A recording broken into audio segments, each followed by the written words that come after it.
ত্রয়োদশ জাতীয় সংসদ নির্বাচনকে সামনে রেখে ২৪টি গুরুত্বপূর্ণ কার্যক্রমের রোডম্যাপ ঘোষণা করেছে নির্বাচন কমিশন। বৃহস্পতিবার জাতীয় সংসদ নির্বাচন উপলক্ষে রোডম্যাপ প্রকাশ করেন ইসির সিনিয়র সচিব আখতার আহমেদ। ইসি জানায়, নির্বাচনের জন্য ২৪টি বিষয় ২০৭ ধাপে বাস্তবায়ন করা হবে। প্রতিটি ধাপের নির্দিষ্ট সময়সীমা উল্লেখ থাকলেও ভোট গ্রহণ বা তফসিলের চূড়ান্ত তারিখ এখনও নির্ধারণ করা হয়নি।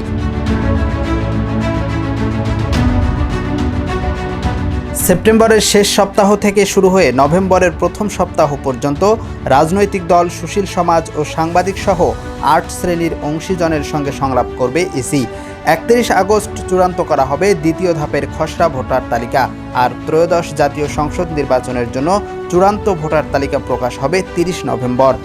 ভোটার তালিকা আইন, আসন সীমানা আইন, নির্বাচন কর্মকর্তা আইন সহ একাধিক আইন বিধি সংশোধন কাজ চলছে। ইসি আশা করছে সব প্রক্রিয়া শেষ হবে ৩০ সেপ্টেম্বরের মধ্যে।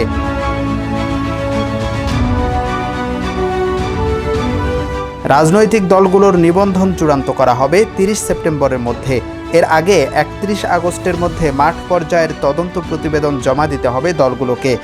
১৫ সেপ্টেম্বরের মধ্যে সংসদীয় আসনের সীমানা পুনর্নির্ধারণ করে গেজেট প্রকাশ করবে ইসি। আর ৩০ সেপ্টেম্বরের মধ্যে প্রকাশ পাবে GIS ম্যাপ।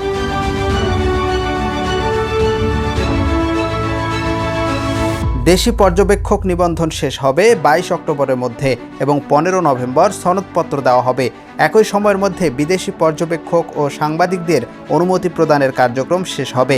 এছাড়া অন্যান্য কার্যক্রমের মধ্যে ১৫ নভেম্বর চূড়ান্ত হবে নির্বাচনী বাজেট, ৩১ অক্টোবর শেষ হবে আইসিটি সম্পর্কিত সব কাজ, ৩০ নভেম্বরের মধ্যে ভোট গ্রহণের জন্য জনবল ও প্রশাসনিক ব্যবস্থা চূড়ান্ত করবে ইসি।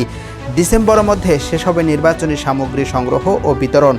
জানুয়ারি ২০২৬ এর মধ্যে প্রবাসীদের জন্য পোস্টাল ভোটের ব্যবস্থা করা হবে।